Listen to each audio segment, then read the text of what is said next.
The man in the saddle is angular and long-legged. His skin is sun-dyed brown. The gun in his holster is gray steel and rainbow mother of pearl. Its handle, unmarked. People call them both the six-shooter.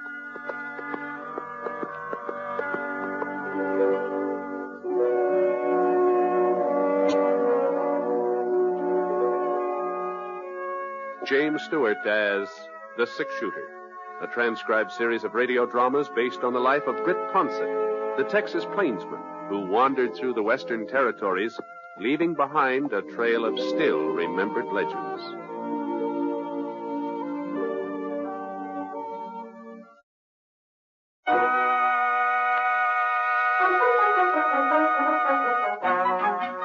Tower Rock sure was spruced up.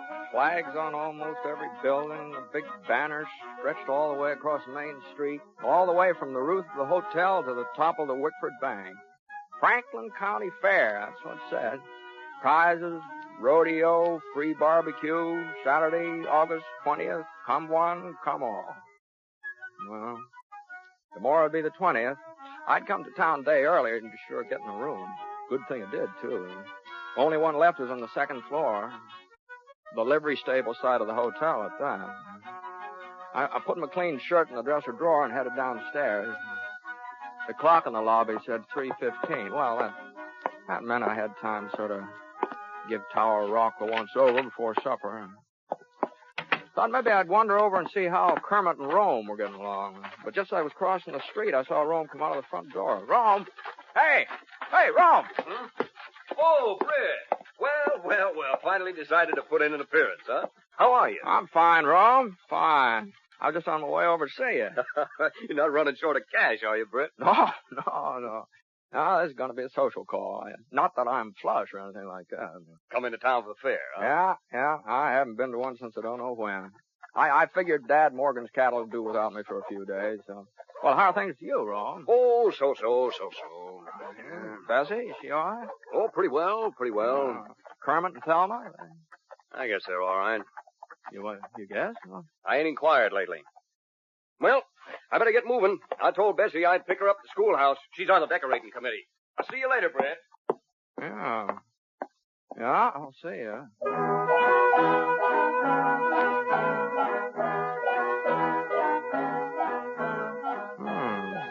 I sure couldn't figure out what was the matter with Rome. Why, he froze up when I mentioned Kermit. Why, they'd always been more like kin than in-laws.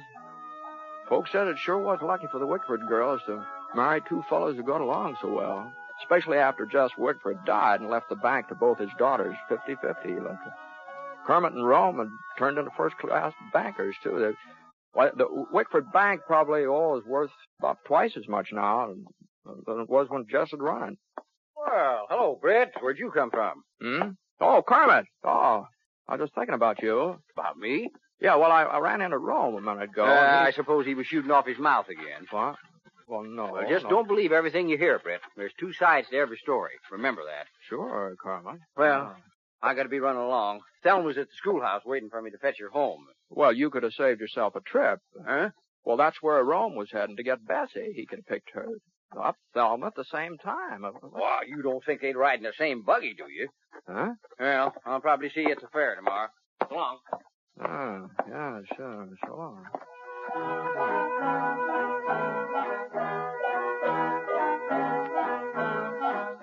Well, there just wasn't any doubt about it. There's something that happened between the Binghams and the Madden, that's all. It must have been something pretty serious, too, the way Kermit and Rome had been acting. And knowing Thelma and Bessie like I did, oh, boy, I sure was glad I wasn't involved in that. They were real firm women, Thelma and Bessie. Yeah, always had been, ever since they were girls. I couldn't help wondering just what had set them off. Not that it was any of my business, of course, but Otis Spear did know. Yeah, being the justice of the peace and the local undertaker, he knew almost everything that went on in Foster County. You ain't never seen nothing like it, Britt, the way they've been behaving. Why, they ain't even spoke to each other for the past 2 months. You don't say. Take turns going to church. One Sunday the Binghams attend services, next Sunday the Matterns, just so Thelma and Bessie won't meet up. Well, that's the darned... I can't believe it. Well, that ain't the half, Britt, not the half. You remember the Social 16? You know them couples who always got together and played whist on Friday nights? Yeah? Well, it ain't the Social 16 no more. The Binghams pulled out, and the McDaniels and Johnsons and the Potters, they left at the same time. We got 2 social eats now. You mean this foolishness has gone beyond Thelma and Bessie? Other folks are taking sides, too? Well, see, they are. The whole town is split right down the middle. Well, I never heard of such a thing. Well, how did it start, anyway? Well, last May, that was the beginning. Thelma's birthday is the first week in May. Her sister Bessie, just a year younger, almost to the day. Her birthday's the 10th or 11th, right in there somewhere. Mm-hmm. Uh-huh. Well, seems Kermit bought his wife a new Surrey for a birthday present, had it shipped all the way out from Kansas City. Thelma sure was proud, too. Well, you can't blame her. It was just about the nicest carriage this town had ever seen. The nicest until it came time for Rome to give Bessie her present the following week. You don't mean he bought Bessie a Surrey, too? Yeah, that's what he did. Yeah, even fancier than the one Kermit gave to Thelma. Yep, a whole lot fancier. Red leather seats with real springs in them, a white top, and painted white wheels. Of course, Rome said it was just a coincidence that he'd ordered Bessie Surrey long before he found out that's what Kermit was giving to Thelma. Well, it sounds reasonable, too. He could have done Yeah, that. some folks think so, and some don't. Oh. Kermit and Thelma claimed it was just plain spite work. The Rome and Bessie had always been jealous of them. Anyhow, that Surrey business just seemed to set everybody off, especially the women. Oh, being sisters, I guess they'd had their grievances before, but they'd always held them back. Now they just let fly in all directions. Why, Thelma's even going to... Huh? What were you going to say, Otis? Oh, nothing, Britt, nothing. Say, you're going to stay for the fair, aren't you? Oh, yeah, sure. That's why I'm here. Uh-huh. Well, I was thinking, maybe you wouldn't mind helping me out. Oh? What? You see, I'm general chairman of the whole doings, and I got almost everything set, excepting some of the judging.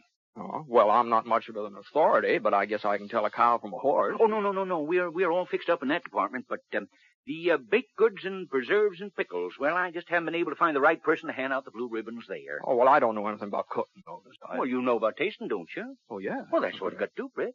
Sample whatever they put in front of you and say which one tastes the best. Oh, no, wait a minute. I'll tell you what, I'll just put you down for preserves. I'll get somebody else to take over the rest of the stuff. No, but... well, I got a meeting of the barbecue committee over the general store. Yeah, but... you'll be at the schoolhouse 9 o'clock in the morning. That's when the judge is supposed to start. But where... Otis, what...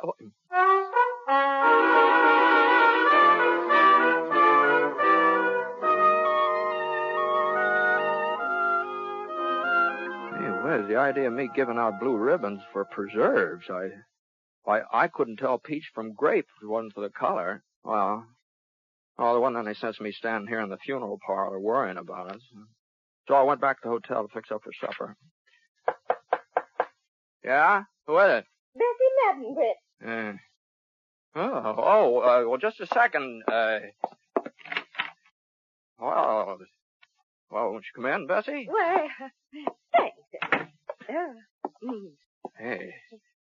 Well, you're looking well. Oh, so are you, Britt, so are you. My goodness, I don't think I've ever seen you look better. No, now, Bessie. Well, now, what I come by for was to pick you up and take you over to our house for supper.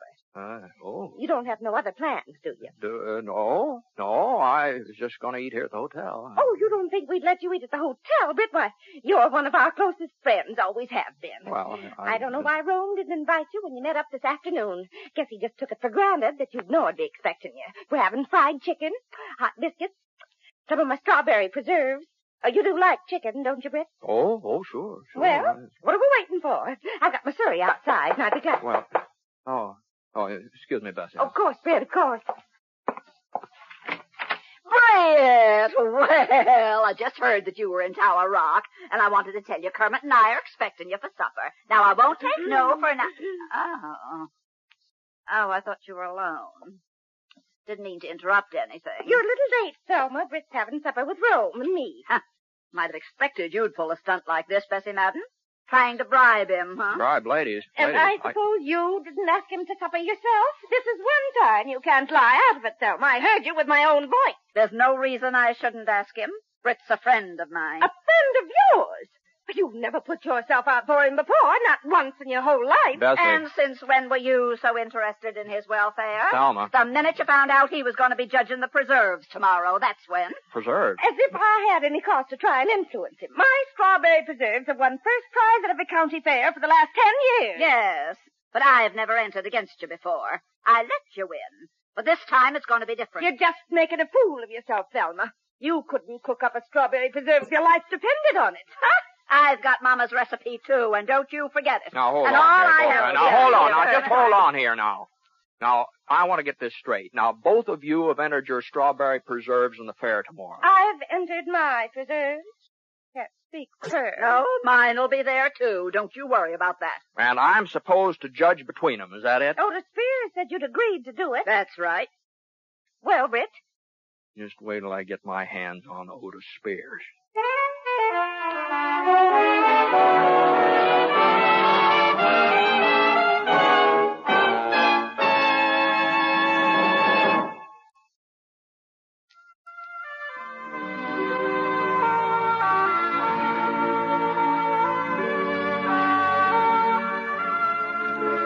Now, Act Two of The Six Shooter, starring James Stewart as Britt Ponsett.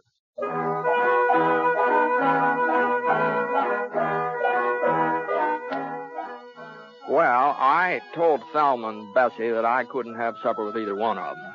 Matter of fact, I kind of plain lost my appetite, I guess. It did take me a while to get rid of them, though. Both of them kept lagging behind, wanting to get the last word in. But finally they went home. Well, Otis Spears wasn't at the funeral parlor, so I went over to Widow Berkeley's boarding house where he lived and waited for him. It was after 9 o'clock before he showed up. Miss Berkeley had already gone to bed, and I heard the front door open, and I saw him head for the hall steps. Just hold on, Otis. Huh? Oh, Britt. Well, what are you doing here? I just wanted you to know that I won't be judging any preserves tomorrow. What? You heard me, Otis. But Britt, you promised you'd do it. I didn't promise any such kind of a thing.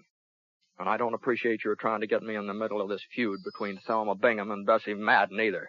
Oh, you found out, huh? I sure did. Well, they were over to see me, both of them.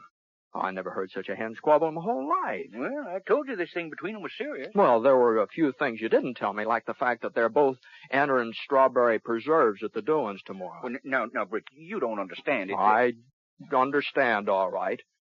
You didn't want to tackle the job of judging those preserves yourself, so you shifted on me. I understand, all right. I couldn't judge him, Britt.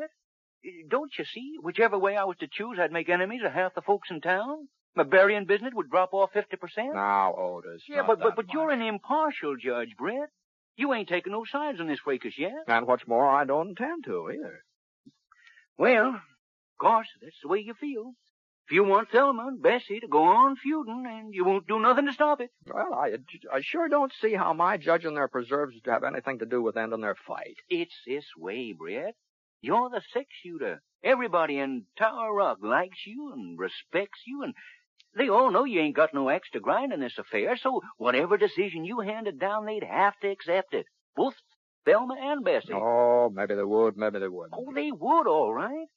Now, what I'm getting at is this, Britt. Folks have forgotten about the two Surreys by now. The argument's going way past that. And these here preserves have just about become the crux of the matter. You see, Bessie's always been known for making the best strawberry preserves in the whole county. They're her chief claim to fame, you might say.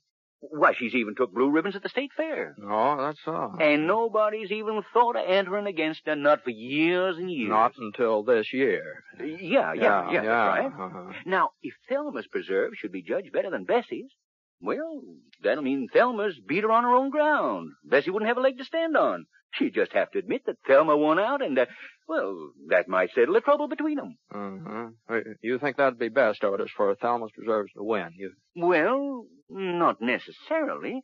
You see, if Bessie should take the blue ribbon again, well, that'll sort of show everybody that she's still top dog. In the preserve line, anyway. And folks who've been supporting Thelma might swing over to Bessie's side. And that might settle everything, too. Mm-hmm. The way you've got it figured out, it wouldn't matter who wins. Either way, the fight would be over. Is that right? That's right. That's Uh-huh. it exactly. Well, Of course, Well? it's possible that Thelma's taking first prize might just make Bessie madder than ever and sort of add fuel to the fire. And it's possible that if Bessie was to win again, well, vice versa. Vice versa. Yeah. I'd say it's more than possible. I'd say it's likely. Oh, now, Britt, you mustn't look on the dark side. I'm absolutely certain that if you make the right decision tomorrow, you'll end this whole thing once and for all. Thelma and Bessie will go back to being fond of each other, and Tower Rock can have a little peace and quiet for a change. I see. And just what is the right decision, Otis?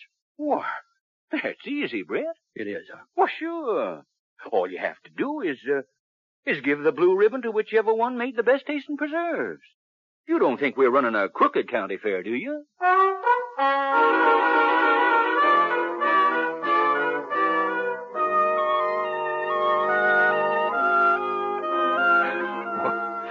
Well, sir, I never saw a fellow like Otis Spears.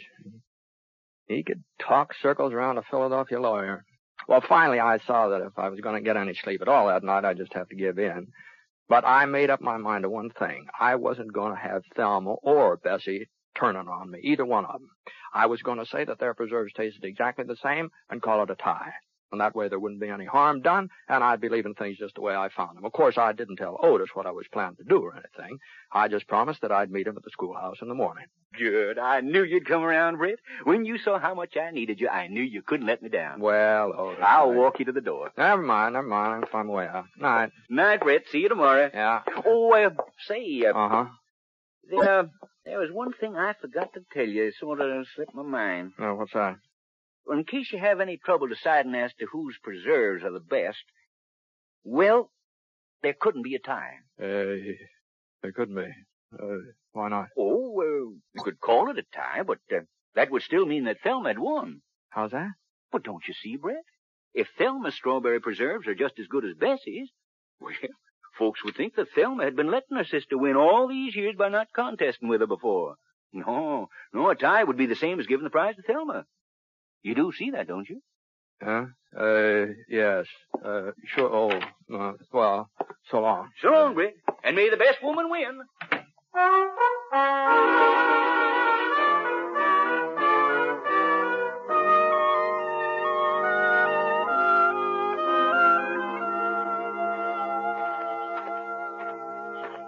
Britt. Britt. Oh, hello, Kermit.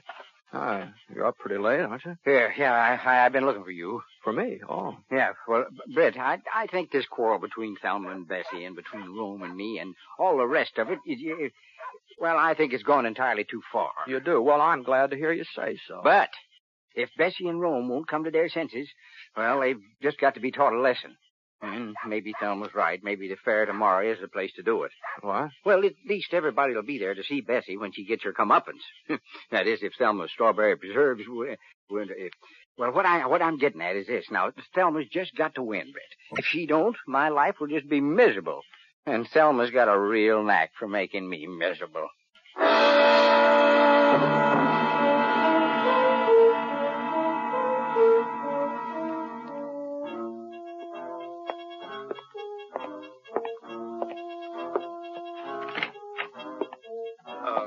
Hello, Britt. Hello, Rome. Hope you don't mind my waiting here in your room, but I just had to see you. Bessie sent me.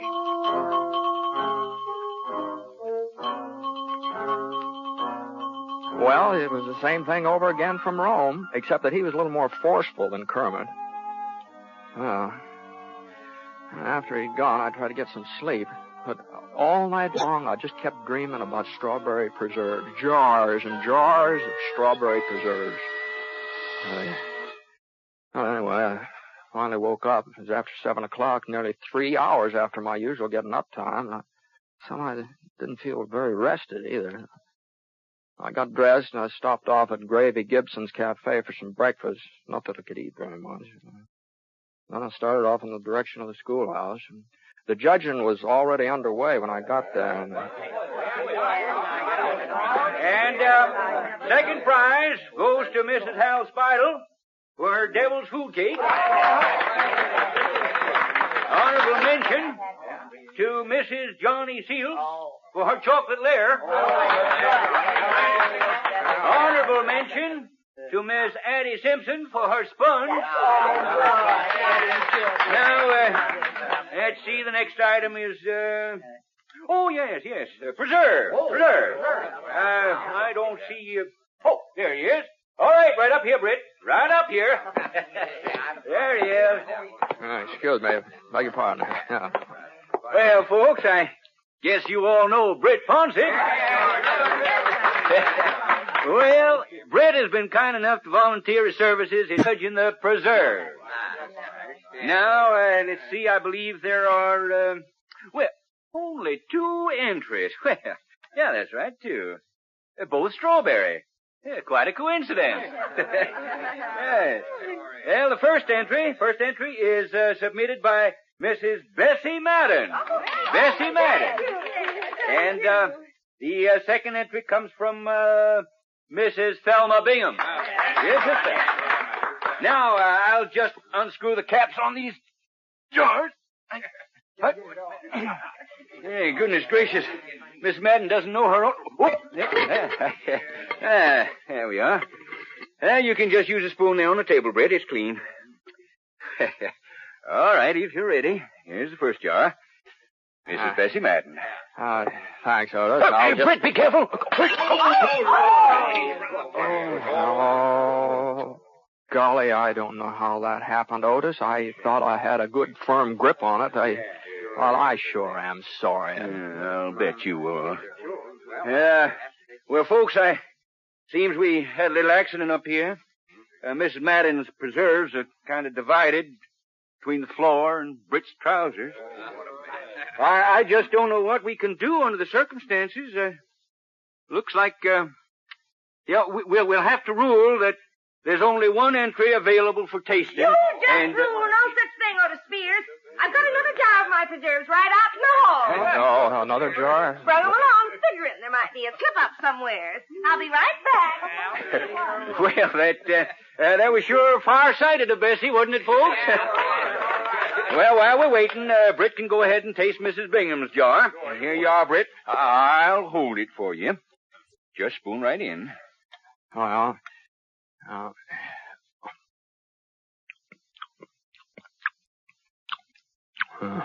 Here now.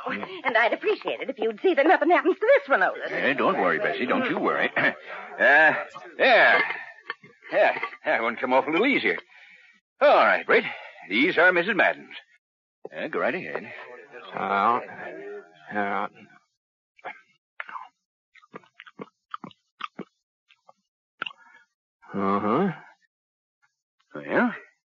you had enough? Yeah. I've had enough. All right, folks, all right. Quiet down. Britt Ponset is ready to announce his decision. Well, it's my opinion that I want to be sure of one thing first. Now, I understand that my job is to say whose preserves taste the best. Is that right? I'm supposed to pick the best tasting strawberry preserves in the whole county. Is that right, Otis? That's right, Britt. That's right. Yeah. All right, then. Now, these preserves of Mrs. Madden's, they're very good. Now, you might say they're excellent. But I've had better. Now, there's no doubt about it. I've tasted better. And right here this morning, too. Right here in Tower Rock. Now, Mrs. Bingham's preserves here. Now, they're good. No, they're more than good. They're excellent, too. But they're not the best. Now, ladies and gentlemen, to me, the best tasting strawberry preserves in Foster County are the ones I ate this morning at Gravy Gibson's lunchroom. No, I'm awarding the blue ribbon to Gravy Gibson. You see that he gets it, will you, Otis? Wait, you can't do this, Britt. Gravy Gibson wasn't even entered. No, you told me you wanted me to pick the best tasting preserves in the county, and that's what I've done. Why, the very idea, comparing our preserves to the kind of thing Gravy Gibson serves up. It's an outrage. I've never been so insulted in all my whole life. Now, you see here, Britt If you think you can get away with Why, this... for 10 years, Bessie's preserves have been winning blue ribbons. And Thelma used the same recipe I did, our mother's recipe, and nobody's ever had a finer recipe for strawberry preserves than Minnie Whitford. That's right. Now, just a minute. Don't you just a minute us. No, sir. Why, half the time you can't even eat Gravy Gibson's food. Why, everybody knows that. Of course. Well, this is the last county fair. I'm ever going to enter Otis Spears. And that goes for me, too. Bessie, come on, let's get out of here. The sooner, the better. Well, don't just stand there, Kermit. Can't you see we're leaving? Yes, dear, yes. Rome, come along. Yes, Bessie. Why, did you see that, Brett? They went off together. All four of them. Together. Yeah. That's how it looked, all right. Oh, if that don't beat the Dutch. You got 'em so mad at you, they all went off together. I might have known you was up to something. Well, I don't know what you're talking about, Otis. I was just giving my considered opinion about strawberry preserves.